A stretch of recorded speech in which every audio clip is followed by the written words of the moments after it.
Good morning student, class 10 new topic के साथ decentralisation in India. Civics का जो न्यू टॉपिक है उसमें डिसेंट्रलाइजेशन इंडिया के साथ मैं आपके सामने हूँ। इसके पहले वाले क्लास में मैंने आपको पढ़ाया था हाउ इज फेडरलिज्म प्रैक्टिस, कैसे फेडरलिज्म का प्रैक्टिस किया होता है इंडिया, जिसमें मैंने बताया था आपको कि फेडरलिज्म का प्रैक्टिस जो है वो किसी भी कंट्री के डेमोक्रेटिक नेचर पे ही सक्सेस कर पाता है। या यूं कह सकते हैं आप, success of the federalism depends upon the democratic nature of the country. किसी भी कंट्री की डेमोक्रेसी किस तरह चल रही है और किस तरह का प्रकृति है डेमोक्रेसी का, उसके बेस पे आपको फेडरलिज्म का सक्सेसफुल होना डिपेंड करता है। उसमें मैंने आपको बताया था linguistic base, formation of the linguistic base state. फिर मैंने बताया था आपको लैंग्वेज पॉलिसी, जिसमें मैंने आपको बताया था कि शेड्यूल लैंग्वेज किस तरह इंडिया में बनाया गया, 21 शेड्यूल लैंग्वेज बनाया गया। हिंदी और इंग्लिश को आपको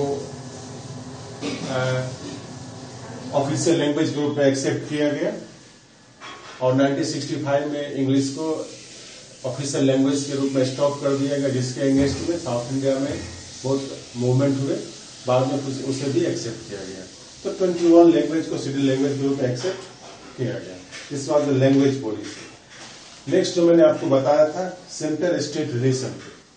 तो नॉर्मली बताया था मैंने आपको सेंट्रल गवर्नमेंट और स्टेट गवर्नमेंट के बीच में जो रिलेशन होता है ये भी डिपेंड करता है किसी भी कंट्री में फेडरलिज्म का सक्सेसफुल रन करना। अगर ऐसा देखा गया है लास्ट ईयर्स में कि सेंट्रल गवर्नमेंट में जो गवर्नमेंट होती है, सेम पार्टी की गवर्नमेंट अगर स्टेट गवर्नमेंट में होती है तो एक तरह से कह सकते हैं कि स्टेट गवर्नमेंट अपने ऑटोनोमस को यूज नहीं कर पाती है, अपने पावर को फुल्ली यूज नहीं कर पाती है। वहां पर वो एक तरह से पावर बेगिंग के मूड में होते हैं, जैसा कि मैंने आपको मैप दिखाया था।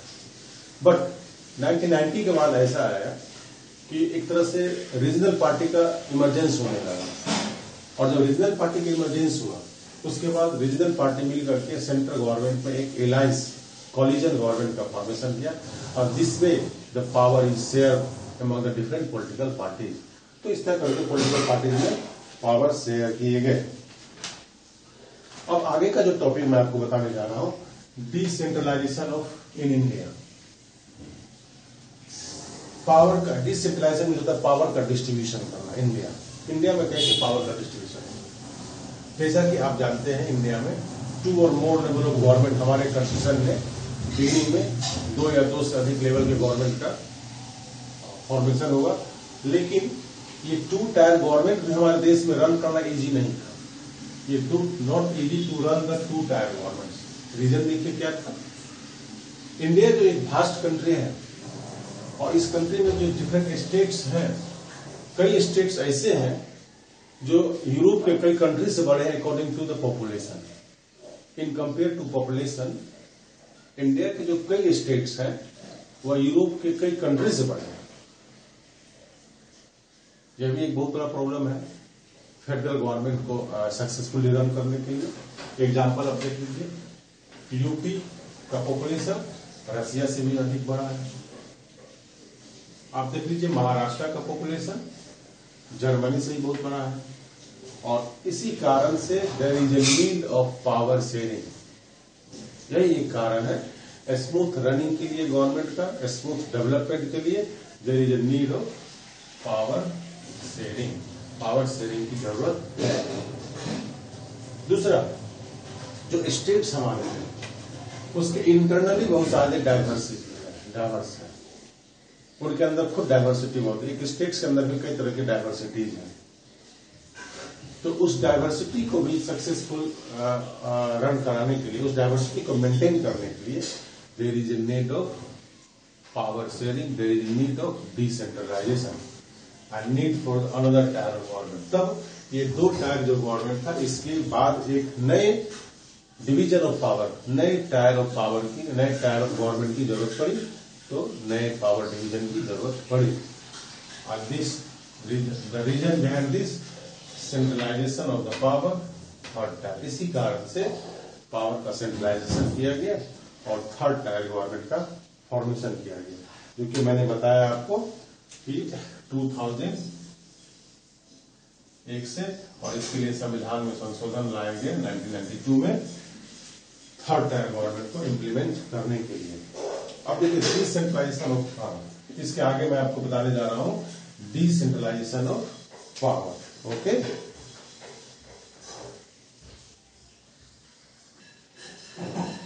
तो इसके लिए डिसेंट्रलाइजेशन पावर की जरूरत थी, जो मैंने आपको बताया कि कितने बड़े बड़े स्टेट्स और लार्ज पॉपुलेशन वाले स्टेट्स में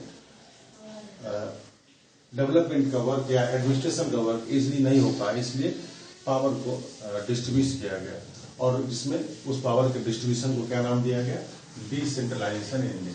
देखिए डिसेंट्रलाइजेशन क्या है, an arrangement where power is taken away from the centre and the state government and given to the local government. एक सिस्टम जिसमें सेंट्रल गवर्नमेंट और स्टेट गवर्नमेंट से पावर को ले करके और लोकल गवर्नमेंट को दिया जाता है, तो उसे कहा जाता है डिसेंट्रलाइजेशन ऑफ पावर।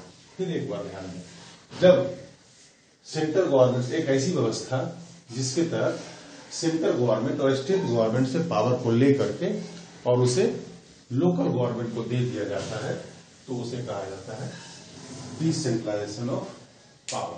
अब डिसेंट्रलाइजेशन ऑफ पावर के जो basic ideas, what are the basic ideas behind the decentralization of power, तो उसमें आप देख लीजिए। पहला जो इसका आइडिया है, बेस्ट सेटलमेंट। जो लार्ज नंबर ऑफ पॉपुलेशन होते हैं वो अच्छी तरह समझ पाते हैं अपने प्रॉब्लम्स को और अपने इश्यूज को, स्पेशली जो लोकल गवर्नमेंट होती है, लोकल जो गवर्नमेंट होती है, लोकल पीपुल जो होते हैं, वो अपने प्रॉब्लम को अच्छी तरह समझ पाते हैं और अपनी समस्याएं को अच्छी तरह समझ पाते हैं, इसलिए उसका अच्छा से सेटलमेंट वो कर लेते हैं। यह कहना यह है, जो लोकल गवर्नमेंट है और लोकल पीपुल है, उनके जो प्रॉब्लम्स हैं, अपने उस प्रॉब्लम्स को वो खुद सेटलमेंट अच्छी तरह कर लेते हैं। ठीक है, ये basic idea, first idea. Second है, people have better knowledge of their problems. और लोकल पीपुल, लोकल गवर्नमेंट में जैसे पंचायती राज या फिर आप देखिए म्यूनिसिपैलिटीज का मैंने आपको बताया, तो पंचायती म्यूनिसिपैलिटी भी जो पीपुल होते हैं, जो लीडर होते हैं, वह अब उन्हें नॉलेज होता है कि उनकी जो प्रॉब्लम्स है उसका सॉर्ट आउट इजी वे में कैसे किया जा सकता है।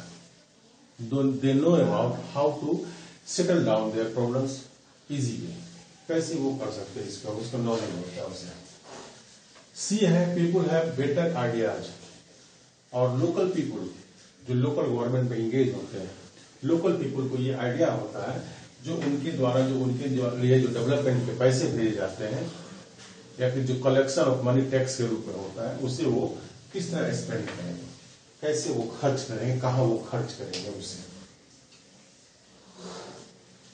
किस तरह वो खर्च करेंगे, उसे उन्हें बेहतर पता होता है। एंड द लास्ट है, नहीं डी है आपका, people direct participation in the decision making. वहां पर डेवलपमेंट का जो भी काम होगा या पैसे खर्च करने का जो मामला है, डिसीजन लेने का मामला जो है, उसमें लोकल पीपुल डायरेक्ट उसका पार्टिसिपेशन होता है। इनडायरेक्ट वो खुद उस डिसीजन को लेते हैं और उसे इम्प्लीमेंट करवाते हैं। तो डिसेंट्रलाइजेशन के पीछे जो आइडियाज है, उसमें 4 आइडियाज आपका ये रहा। जो इसके 5th बेसिक आइडियाज है वो आप देख रहे हैं, participation of people help in to inculcate habit of democratic participation. लोगों को जो थर्ड टायर ऑफ गवर्नमेंट में पावर का डिस्ट्रीब्यूशन किया गया, उससे लोगों को डेमोक्रेटिक नेचर जानने की सीखने का मौका मिलता है। उन्हें एक तरह से आदत पड़ती है कि डेमोक्रेटिक में पार्टिसिपेशन करने का और डेमोक्रेसी को समझने का मौका मिलता है इस डिस्ट्रीब्यूशन ऑफ पावर से। आज जो एफ जो आपका पॉइंट है, बेसिक आइडियाज है, वह लोकल गवर्नमेंट से जुड़ा हुआ है। लोकल गवर्नमेंट एक ऐसा सिस्टम डेवलप करता है जिसमें लोगों को रियलाइज करने का मौका मिलता है और जानने का मौका मिलता है प्रिंसिपल ऑफ डेमोक्रेसी, डेमोक्रेसी कैसे वर्क करता है और डेमोक्रेसी में पीपुल का क्या पार्टिसिपेशन है, ये जानने का मौका उन्हें मिल जाता है आपको डिसेंट्रलाइजेशन ऑफ पावर से। तो these way are the basic ideas of the decentralization of power, क्योंकि मैंने आपको बताया। अब इसके आगे आपको इससे जुड़े हुए कुछ और भी चीज है।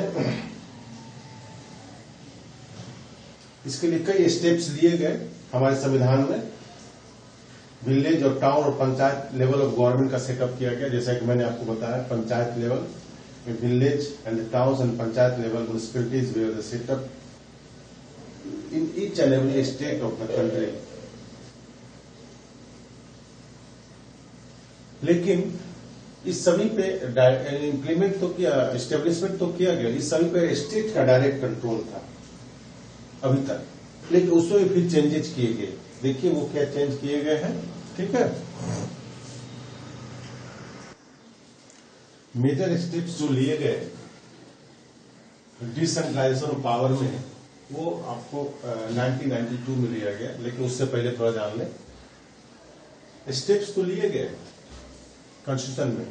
पंचायत का फॉर्मेशन किया गया, म्युनिसिपैलिटीज का फॉर्मेशन किया गया, और ये सभी पंचायत और म्युनिसिपैलिटीज फॉर्मेशन के बावजूद भी under the government control of the state government, ये स्टेट गवर्नमेंट के कंट्रोल में आते थे। और जो पंचायत और म्युनिसिपैलिटीज के जो रिप्रेजेंटेटिव होते थे, उन्हें किस तरह का पावर नहीं दिया जाता था। दे वर इफेक्टलेस, दे वर इलेक्टेड, बट उनके पास पावर नहीं होता था। पावर किस तरह का नहीं होता था? Collection of revenue and spending the money for the development of the panchayat and the municipality, ये उनके पास पावर नहीं होता था। सारे पावर किसके हाथ में कॉन्सेंट्रेशन थे? स्टेट गवर्नमेंट के हाथ में। और तब इलेक्शन भी रेगुलर नहीं हेल्ड होता था। पहले एक बार इलेक्शन होते थे, उसके बाद 20 साल तक इलेक्शन नहीं होते थे। एक रिप्रेजेंटेटिव इलेक्ट हुआ, वो कंटिन्यू लगातार बना हुआ रह जाता था। तो ये सेटअप तो बनाए, बट रियल इसका यूज ठीक से नहीं हो पा रहा था, ठीक है। तब और वो पावर का यूज नहीं कर पा रहे थे। तब इसके अगेंस्ट में 1992 में हमारे कॉन्स्टिट्यूशन में अमेंडमेंट किए गए, हमारे संविधान में अमेंडमेंट किए गए 1992 में। और तब थर्ड टायर ऑफ गवर्नमेंट को पावरफुल बनाया गया। थर्ड टायर ऑफ गवर्नमेंट को पावरफुल बनाया गया, इफेक्टिव बनाया गया। थर्ड टायर ऑफ गवर्नमेंट को पावरफुल और इफेक्टिव बनाया गया। लेकिन कब बनाया गया? 1992 में इसे बनाया गया। उस पावरफुल और इफेक्टिव में जो स्टेप्स लिए गए, वो देखिए। फर्स्ट स्टेप था रेगुलर इलेक्शन मैंडेटरी। कितने सालों पे? एवरी 5 ईयर्स पे रेगुलर मैंडेटरी कर दिया गया, इलेक्शन कर दिया गया। 5 साल में एवरी 5 ईयर पे इलेक्शन बहुत जरूरी। दूसरा जो किया गया, वो seats are reserve for the SC, ST and OBC। इसके लिए थर्ड टायर गवर्नमेंट पंचायत में और म्युनिसिपैलिटीज में सीट्स को रिजर्व किया गया। शेड्यूल कास्ट के लिए, शेड्यूल ट्राइब के लिए, OBC के लिए। और स्पेशल जो अटेंशन दिया गया, वो 1/3 seats reserve for the women. वह 1/3 सीट्स वोमेन को रिजर्व करके दिया गया। So these where the amendment and these where the steps taken by the government after 1992 amendment. जो स्टेप्स लिए गए पंचायत और म्युनिसिपैलिटी से जुड़े हुए, उसमें मैंने आपको बताया इसके पहले कि रेगुलर इलेक्शन करवाए जा रहे थे। इलेक्शन कमीशन का फाउंडेशन किया गया और SC, ST के लिए सीट्स रिजर्व किए गए, OBC के लिए सीट्स रिजर्व किए गए, 1/3 सीट वोमेन के रिजर्व किया गया, और हर स्टेट में एक इलेक्शन कमीशन का फाउंडेशन किया गया। इस state independent institution state election commission का फाउंडेशन किया गया ताकि कंटिन्यू इलेक्शन लिया जा सके। और सेकंड, स्टेट गवर्नमेंट से यह एक्सपेक्ट किया गया कि वो कुछ रेवेन्यू कलेक्शन का पावर और पावर शेयर करे स्टेट गवर्नमेंट। तो इस तरह करके डिसेंट्रलाइजेशन ऑफ पावर देश के अंदर किया गया। और उसमें आपको third tier of government, panchayat government और म्युनिसिपल गवर्नमेंट का फॉर्मेशन किया गया।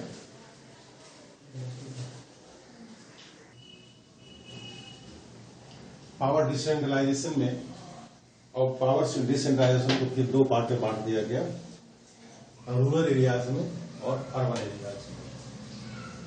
जो पंचायत गवर्नमेंट का फाउंडेशन किया गया रूरल एरियाज में, और शहर में म्युनिसिपैलिटी और म्युनिसिपल कॉर्पोरेशन का फाउंडेशन।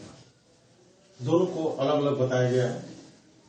पंचायत राज कहलाया गांव में, और ग्राम पंचायत को कहलाया जिसमें कई ग्रुप ऑफ विलेज और एक सिंगल विलेज। अगर पॉपुलेशन अधिक है तो एक विलेज, नहीं तो कई ग्रुप ऑफ विलेज को मिलाकर के एक ग्राम पंचायत का फॉर्मेशन किया गया। ग्राम पंचायत में सेवरल वार्ड होते हैं, उस वार्ड मेंबर का इलेक्शन होता है, वो वार्ड कहलाते हैं, पंच कहलाते हैं। और इस पंच के जो प्रेसिडेंट होते हैं उसे सरपंच के नाम से जाना जाता है। जो पंच के हेड होते हैं उसे सरपंच के नाम से जाना जाता है। ग्राम सभा इस सभी के वर्क को सुपरवाइज करती है, सभी के काम को ग्राम सभा सुपरवाइज करती है। ग्राम सभा के मेंबर वो होते हैं, यूं कह सकते हैं, उस गांव के जितने भी वोटर्स होते हैं, all the voters of the village panchayat is called the Gram Sabha member. ये एनुअल बजट पास करते हैं, साल में 2 या 3 बार इसकी बैठक होती है, और ये एनुअल बजट पेश करते हैं। साथ साथ वो उस ग्राम पंचायत गवर्नमेंट के परफॉर्मेंस को भी विजिट करते हैं, वो परफॉर्मेंस का भी चेकिंग करते हैं कि कैसा ये ग्राम पंचायत की गवर्नमेंट काम करती है या नहीं करती है। उनके लिए एनुअल बजट, डेवलपमेंट से जुड़ा हुआ जो बजट है उसे वो पास करते हैं। इसके बाद पंचायत समिति, कई ग्राम पंचायत मिलकर के एक पंचायत समिति का फॉर्मेशन होता है, और कई पंचायत समिति मिलकर के एक जिला परिषद का फॉर्मेशन करते हैं। तो ये आपका रूरल गवर्नमेंट का स्ट्रक्चर हो गया। अब आता है अर्बन गवर्नमेंट का स्ट्रक्चर। अर्बन गवर्नमेंट में म्युनिसिपैलिटीज होते हैं छोटे टाउन में, और म्युनिसिपल कॉर्पोरेशन होते हैं बड़े सिटीज में। म्युनिसिपैलिटीज के जो हेड होते हैं वो चेयरपर्सन होते हैं, और म्युनिसिपल कॉर्पोरेशन के जो हेड होते हैं उसमें मेयर होते हैं। म्युनिसिपल कॉर्पोरेशन में कुछ उस डिस्ट्रिक्ट के शहर के एमएलए एमपी भी मेंबर होते हैं, और ये सभी डेवलपमेंट का काम देखते हैं। म्युनिसिपैलिटी में भी वार्ड का इलेक्शन होता है, और म्युनिसिपल कॉर्पोरेशन में वार्ड का इलेक्शन होता है, और सभी वार्ड मेंबर मिलकर के चेयरपर्सन और मेयर का चुनाव करते हैं। तो इस तरह करके पावर का डिस्ट्रीब्यूशन और डिसेंट्रलाइजेशन ऑफ पावर का इंडिया में किया गया। आपके लिए क्वेश्चन,